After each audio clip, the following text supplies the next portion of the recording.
Thanks for participating in Dine's Classroom Garden Kit project. Here's a short video for you and your students. Your kit will include a holding drip tray, a seed tray, a bag of soil, 2 different types of seeds and plastic spoons, a water bottle, popsicle sticks, printed instructions and a checklist, student journals, seed packets, and home instructions.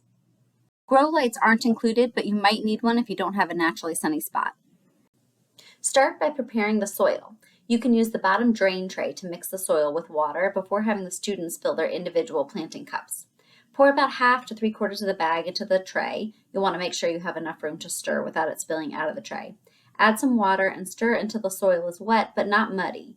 If you're preparing the soil for the entire class, you'll use about 2 bottles of water. Now the soil is ready to go into the individual planting cups. Students can use plastic spoons to scoop the soil into each individual cup, filling about 2/3 to 3/4 of the way full.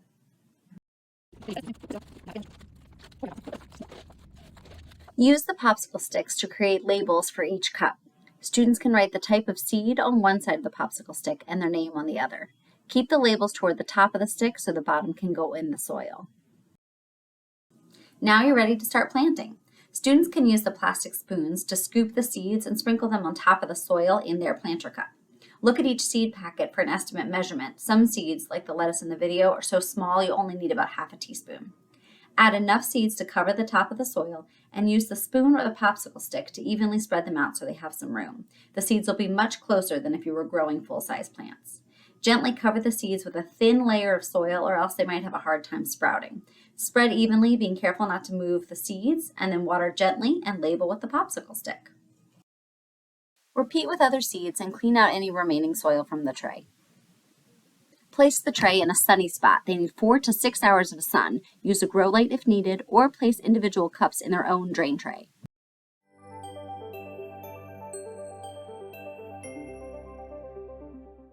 Check the soil every day and water as needed to keep the soil moist but not muddy. See instructions for student engagement ideas like tracking the height and progress of the plants in their journals. Once the plants have reached 2 to 3 inches, which usually takes 1 to 2 weeks, they're ready to harvest and taste. Cut the stems just above the soil. Growing doesn't always go as planned. Our peas had a weekend growth spurt. You can still cut them when they're taller, just don't wait too long. Rinse thoroughly before tasting, ensuring there's no soil on the greens. Gently dry. Have students try the greens on their own first as a taste test to compare the 2 varieties. Then encourage students to try them with other foods like sandwiches and salads. Be sure to check the instructions and resources. Microgreens are really flexible, so don't worry if things don't go as planned. Reach out to your Dine nutritionist with any questions.